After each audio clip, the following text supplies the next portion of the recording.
týmto decentne filmovým úvodom som vás chcel trošku navnadiť na taký kurierovský feeling, keďže sedím v aute, ktoré azda nik nevypromoval tak ako práve kuriér, alebo teda transporter. Jedno mi však môže Jason Statham závidieť, a to, že ja už sedím v novej, teda 4. generácii Audi A8. No a tu v Ingolštate Audi skutočne šperkovalo dlhé roky, takže v tomto videu sa jej pozrieme poriadne na zubky.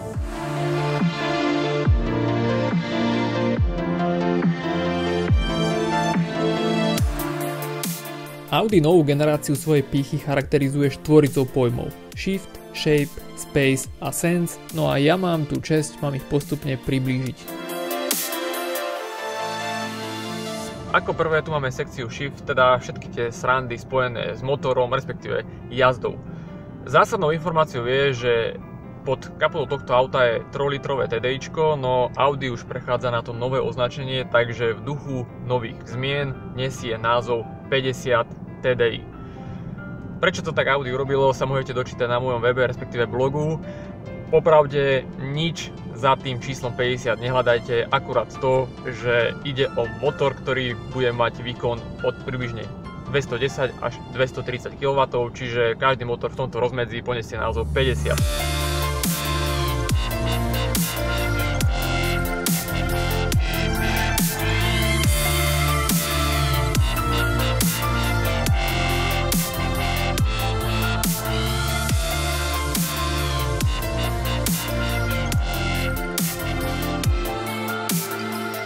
V mojom prípade teda 3-litrové TDIčko, ktoré má presne 210 kW, teda 286 koní a 600 Nm, a priznám sa, že naozaj absolútne by som neriešil V8, ako tento motor tu úplne nadštandardne stačí a som s ním spokojný, naozaj, že úplne by mi stačil, aj keď áno, V8 je V8.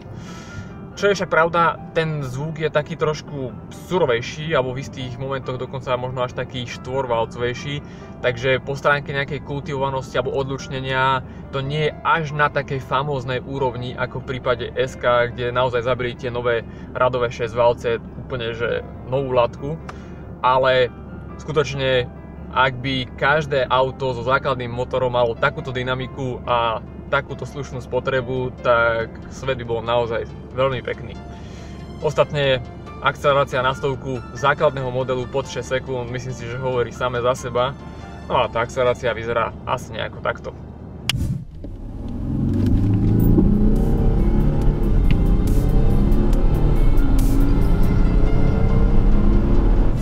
K 8-stupňovému Tiptroniku, ktorý je v podstate jedinou možnosťou pre novú A8, v zásade nemám ani čo povedať, keďže vy ani netušíte, že tu máte nejakú prevodovku, ktorá radí, keďže to radenie je skutočne extrémne hladké.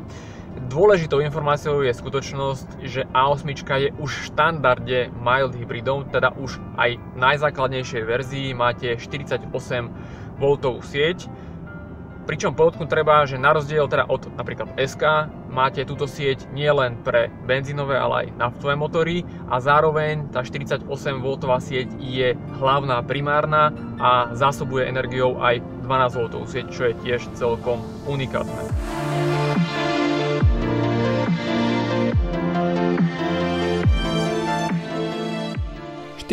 Voltová sieť dopovaná litium-ionovým akumulátorom napája štartovací generátor, ktorý je pripojený drážkovaným remeňom ku kľúkovému riadeľu. A8 tak vie za ideálnych podmienok v rozsahu od 55 po 160 km/h platiť bez motora, pričom štartovací generátor ho opäť zobudí po razantnejšom zošľapnutí plynu. Štart-stop systém sa vie aktivovať už pri 20, zatiaľ čo štartovací generátor pri brzdení zrekuperuje výkon. Pointa? Ručička otáčok skáče o 106, no o pol litra nižšia spotreba poteší. Žiaľ, tento exemplár ešte nie je postavený na tom elektromechanickom podvozku, ktorý počíta s elektromotorom na každom kolese, čo vo výsledku má predstavovať asi to, že ten podvozok alebo auto doslova žehlí nerovnosti a preskakuje nejaké tie retardéry.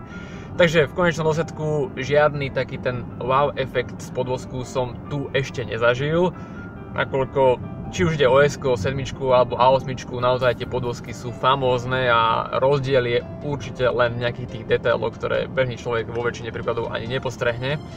Takže podvozku dávam jednotku a tú hviezdičku si ešte odkladám niekde do krabičky a možno ju vyťahnem, keď zažijem ten elektromotorový podvozok, do ktorého naozaj vkladám veľké nádeje. A 8 na ceste nepláva ako S-ko, zároveň však nie je športovo tuhá ako 7, keďže i v dynamiku sa vie slušne nakláňať. Audi ostáva verné i preposilovanému riadeniu, takže bežný vodič jeho ľahkosť ocení, pôžitkára jeho mŕtvosť neoslní. Osobne však považujem za najväčšiu prednosť novej A8 možnosť natáčania zadných kolies, keďže za príplatok môžete siahnuť po riadení všetkých 4 kolies, teda máte tu nielen Quattro, ktoré je mimochodom Quattro, čiže nie Ultra, ale aj natáčanie všetkých 4 kolies, čo je skutočne v prípade limuzíny naozaj veľká vec. Ten náklon je až 5 stupňov v každom smere, sú tu dve úrovne, do rýchlosti 60 km/h sa kolesa natáčajú v podstate tak zrkadlovo k predným a nad 60 v zásade súbežne a poviem vám, naozaj táto fičurka robí vážne veci. V meste to auto je tak obratné, že by ste zďaleka nepovedali, že sedíte v longovej limuzíne. Za všetko hovorí údaj 11,8 metra, čo je polomer otáčania, skutočne úctyhodný údaj na longovú limuzínu. No a následne na diaľnici, napríklad keď idete predbiehať a idete do ľavého pruhu, tak normálne cítite, ako to auto ide tak trošku decentne bokom, takže skutočne paráda, plus obratnosť napríklad v zákrutách, keď klopíte nejaké zákruty rýchlejšie, tak akože je to málo, aj keď tých 5 stupňov v každom smere je skutočne relatívne dosť. Naozaj za toto jeden veľký, obrovský palec hore.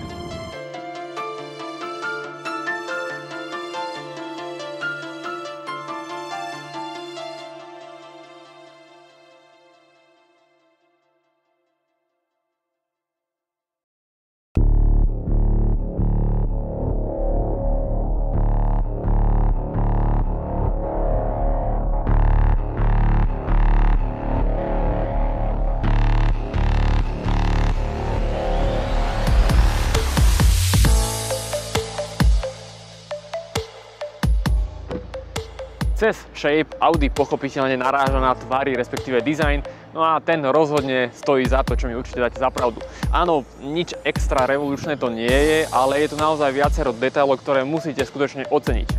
Ja napríklad oceňujem ten ceslopík, nakoľko tá strecha pada tak pomalšie dole, čiže také trošku kupečkoidné mi to príde a je to taký detail z konceptu Prolog. No a následne je to epicky vyzerajúce, navzájom prepojené zadné svetla. V základe máte Full LED technológiu a napokon, ak tu uvidíte tieto 4 segmenty, tak viete, že je to OLED technológia, čiže svetla, ktoré sú aj v tomto aute. Tie neskutočne pekne vyzerajú a ako ste videli, aj pekne sa s vami privítajú. Naozaj páči sa mi to, že vďaka tým svetlám to auto hneď na šupu rozpoznáte, lebo žiadne iné auto nemá takéto svetla a tí, ktorí v tom vidia Renault, tak tým môžem odporučiť len nejakého očného doktora, lebo takému ja pomôcť nemôžem. By the way, všimnite si, že Audi už vôbec nerieši výfuky, takže či máte klasický paket alebo nejaký S-Line, uvidíte na spodku len niečo takéto.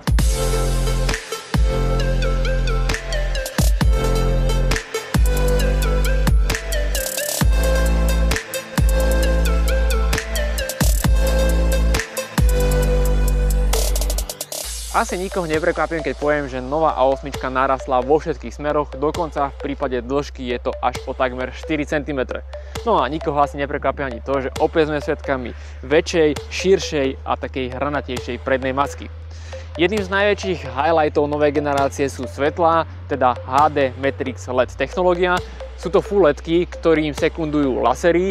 Podotknúť však treba, že v prípade tých diaľkových svetiel lasery doplňajú a sekundujú v podstate tým ledkám, takže ich nenahrádzajú. Vďaka čomu dokopy vedia tie diaľkové svetla dostreliť až do vzdialenosti približne 600 metrov. Ako však pozorné oko vidí, keďže tu nemám ten taký modrý detail, toto nie sú tie svetlá s lasermi, nakoľko tie prídu na trh až neskôr. Zaujímavosťou inak je, že vďaka masívnej elektrifikácii a teda nutnosti spevniť tú karosériu je toto auto o približne 50 kg ťažšie, no uznajte, že naživo vyzerá oveľa štíhlejšie, tak atletickejšie a nepôsobí už takým neohrabaným dojmom. No nič, pozrite si to auto ešte tak trošku detailnejšie a keďže tu už mám šoféra, tak ja si môžem ísť dať do LS-ka nejaké to báječné vinečko.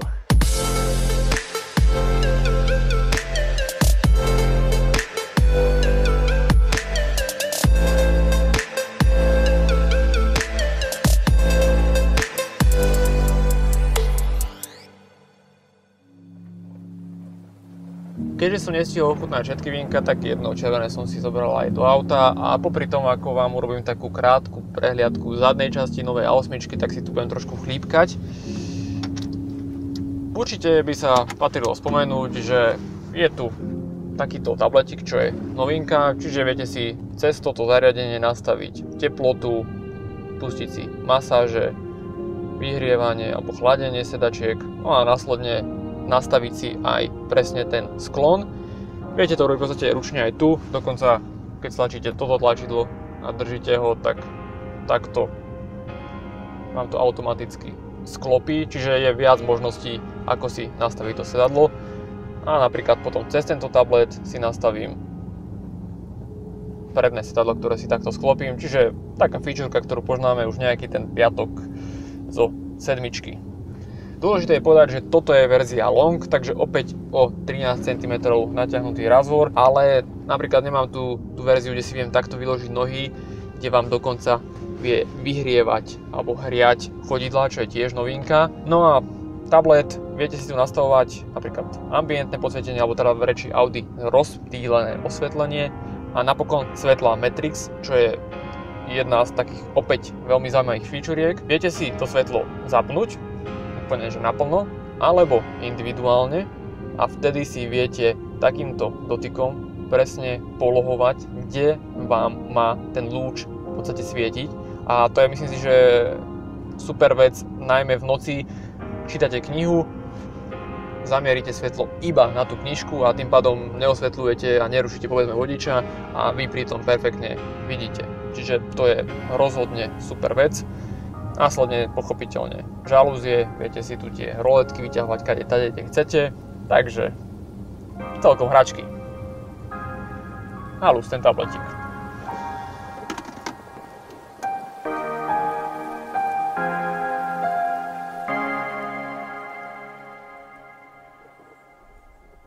Ako ste iste pochopili, zadná časť bola venovaná sekcii Space, no Audi upriamuje pozornosť najmä na posledný z tých spomínaných pojmov a tým je Sense, teda prítomné technológie a ich vzájomné zosieťovanie.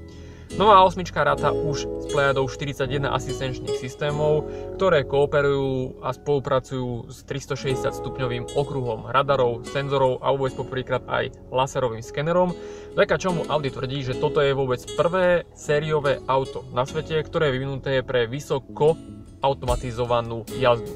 Je v skutku otázne a diskutabilné, čo znamená vysoko automatizovaná jazda, no páči sa mi to, že Audi to pomenúva ako automatizovanú ani autonómnu jazdu, čo je myslím si, že správne označenie. A všetky tieto technológie súvisiace s automatizáciou nesú označenie Audi AI. Žiaľ, to tlačidlo tu ešte nemám, keďže v tom plnom rozsahu tie technológie uvidíme až v priebehu niekoľkých mesiacov, keďže všetko to v podstate stojí na legislatívach. Prejdime tak teda k tomu, čo v tomto aute je. No a ako vidíte, tá predná časť je úplne nová, skutočne tu neostal kameň na kameni a tých technológií je tu naozaj neúrokom, takže sa poďme na ne nejako detailnejšie pozrieť. Pravdu povediac, v prednej časti interiéru alebo teda palubnej doske by som mohol venovať jedno osobitné video, no urobím to nejako tak skrátke, aby z tohto videa nebol nejaký celovečerný nudný film. Ako prvé je to dizajn, ktorý sa mi skutočne páči, nakoľko v takomto podaní palubnú dosku neuvidíte v žiadnom inom aute zatiaľ, aj keď je pravda, že A7 už je týmto konceptom trošku tak inšpirovaná a je mu tiež trošku tak prispôsobená. V každom prípade úplne novo nadizajnovaná taká horizontálna línia palubnej dosky, skutočne minimalistický dizajn, tá palubná doska je naozaj nízka, plus keď si vypnete tento displej, keďže je zasadený v tzv. Black paneli, tak naozaj nemáte ani potuchu o tom, že by tu nejaký displej reálne mohol byť, čiže ten koncept je skutočne super urobený. Následne by sa určite patrilo spomenúť výduchy, ktoré sa otvárajú, respektíve zaklapajú krátko na to, ako ten motor naštartujete alebo vypnete, plus môžete to robiť manuálne, že si ich takto vypnete a oni sa začnú same zaklapať.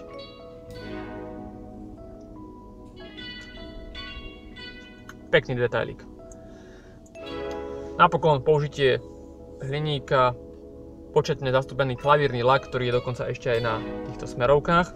Nový volant, ktorý je skutočne zaujímavý a podotknúť treba, že v podstate Audi, ako nám bolo odprezentované v Barcelone na tom samite, urobilo volán, ktorý je inšpirovaný nejakým futuristickým dizajnom, a to v tom zmysle, že keď si odmyslíte tú hornú a spodnú časť, čiže iba toto, tak je to presne nejaký ten volant alebo tá časť volantu v nejakej formule alebo auta budúcnosti a presne to Audi chcelo docieliť, takže v podstate toto je ako keby nejaká konzola a k tomu bol dorobený ten veniec. Následne, čo sa mne veľmi páči, je kľúčka. Jednak naozaj taký hliníkový detail, masívny, a napokon nefunguje už tak klasicky mechanicky, čiže musíte za ňu zatiahnuť a potiahnuť a otvoríte dvere, stačí iba do nej ťuknúť. Automaticky vám tie dvere potvorí. Musíte si na to pochopiteľne zvyknúť, nakoľko hlavne zvonku, keď otvárate tie dvere, tak musíte im občas ako keby dať čas, že nemôžete tak rýchlo nimi trhnúť. Takže otázka zvyku, pochopiteľne.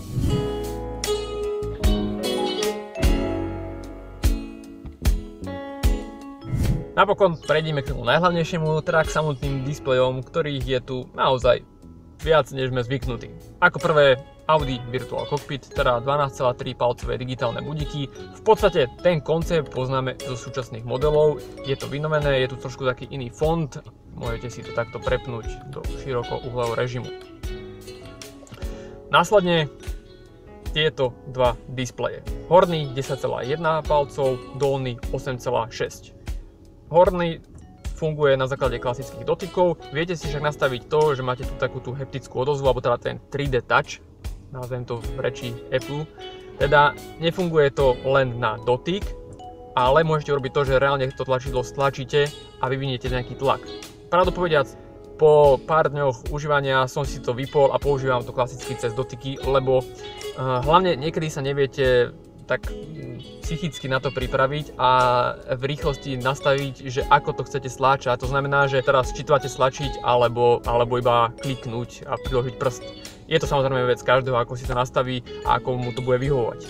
No a následne dolná časť, ktorá je venovaná vyslovene klimatizácii, čiže už tu nemáte tie fyzické otočné tlačidla, takže nastavenie teploty, môžete to buď takto klikaním, alebo si vyťahnete takýto slider a nastavíte, čo chcete.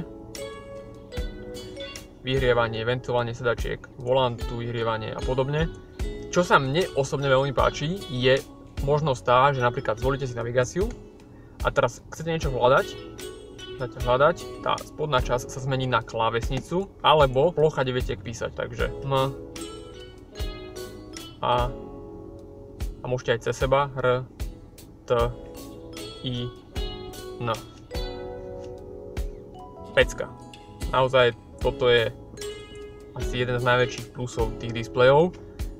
No a napokon kamera, ktorá vyzerá si nejako takto. Máte tu však 3D pohľad. Výhodou je, na rozdiel napríklad od BMW, ktoré má tiež takýto náhľad, no tam si to musíte takto posúvať a niekedy ten pohyb nie je úplne dokonalý. Tu si to chytíte a otáčate sa s tým, koľko chcete. A čo ma úplne dostalo, nevýhoda je, že tá kamera sa nevysúva z toho veka ako Mercedes, takže keď je vonku nejaké škaredé počasie, tak sa tá kamera zašpiní, zafúla. Ale Audi prišlo s vecičkou, že čistiť kameru spätného chodu. Stlačíte a normálne vám taká tríska umie tú kameru. To som normálne akože odpadol, brutálna vec.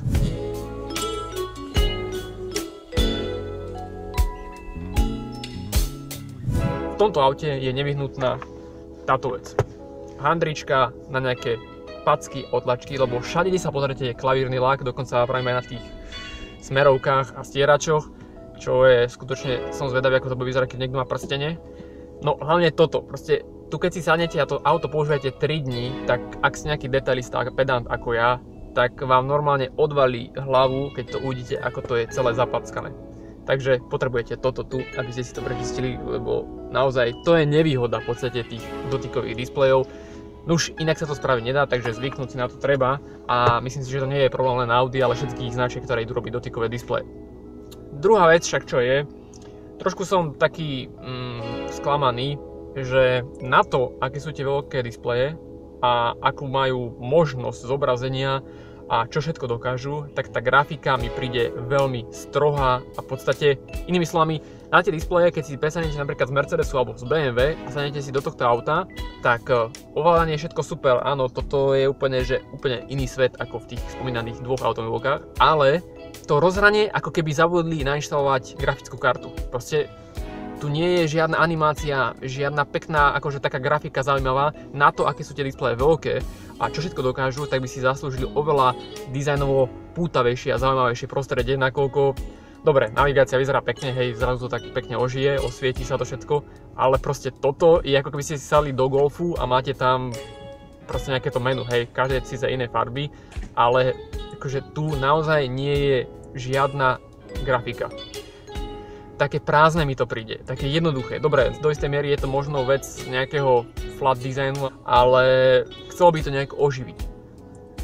Plus, ďalšia vec, tie displeje sú nízko. Myslel som si, že to bude zrazdy horšie, nakoniec som si na to celkom zvykol, ale áno, uvítal by som to vyššie, len potom samozrejme by ten koncept palbovky nefungoval, alebo nebol by tak spravený. No, napríklad v tom Mercedes alebo BMW máte tie displeje vyššie a v podstate naozaj máte periférii to, čo potrebujete. Tu nám musíte ten zrak klopiť dole. Pochopiteľne je to vec toho, že tu nemáte žiadne otočné fyzické koliesko, všetko je to na dotyky, takže to museli trošku asi očividne dať nižšie, aby ste tam nešli až nejako takto ďaleko, ale nastavovali si všetko tu na.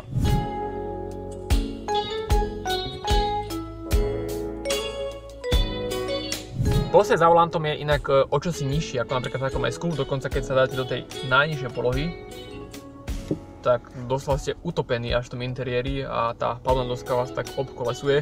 Ja som naozaj vysoký a na ten pravý späťak sa musím normálne takto nadvihnúť, aby som videl cez tú hranu. Samozrejme, že sedím vyššie, ale naozaj posedom je toto auto skôr na úrovni sedmičkového Bauraku ako S-ka, čiže je to také športovejšie a dynamickejšie, čo teraz neviem, že je lepšie alebo horšie, len to porovnávam. No a celkovo naozaj, ak by som to mal nejako zhrnúť, ten interiér je skutočne podarený, má tu nejaké veci, ktoré fakt vyžadujú zvyk a možno nebudú všetkým úplne vyhovovať, ale priznám sa, že každý človek, ktorého som viezol v tomto aute a sedel tu, tak bol dosť odvarený z toho interiéru a myslím si, že do istej miery je to fakt opodstatnené. Na druhú stranu, pre mňa osobne, ak odliadnem od týchto vecičiek, ktoré možno nie sú pre mňa úplne že 100% v istom smere, tak čo mne tu trochu chýba je taký punc luxusu. Ten interiér je skutočne dobre spravený. To akože Audi dal taký progres, že dovidenia, ale proste je to také sterilné strašne. Áno, toto je taká tmavá konfigurácia, v tom svetlom interiéri to vyzerá ešte lepšie, no keď si sadnete do toho S-ka, tak proste vidíte, že to je S-ko, hej, že je to také luxusné, tá koža ako je prešívaná, tie detaily hliníkové, tu je to také sterilné. Je to samozrejme otázka zvyku tiež, alebo nejakých preferencií, takže tiež to neviem kritizovať. Ja vravím, ten interiér je naozaj parádny a ak takto budú vyzerať nové Audi, tak akože klobúk dole, o tom potom. A celkovo vravím, asi mi dáte za pravdu, že posledné roky A8 ťahala výrazne za kratší koniec za konkurenciou, hlavne 7 a S-kom, čo je pochopiteľne tým, že tá A8 bola stará. Nová generácia však naozaj zabila taký progres a také veci tu priniesla, že sám som vedavý, ako zamieša karty, lebo skutočne určite ich zamieša a dovolím si tvrdiť, že citeľne. A sám som vedavý, ako zareaguje zákazník na takéto auto a takúto možnosť, lebo je tu skutočne veľa vecí, ktoré Audi urobilo tak, aby zahrialo zákazníkom srdiečko.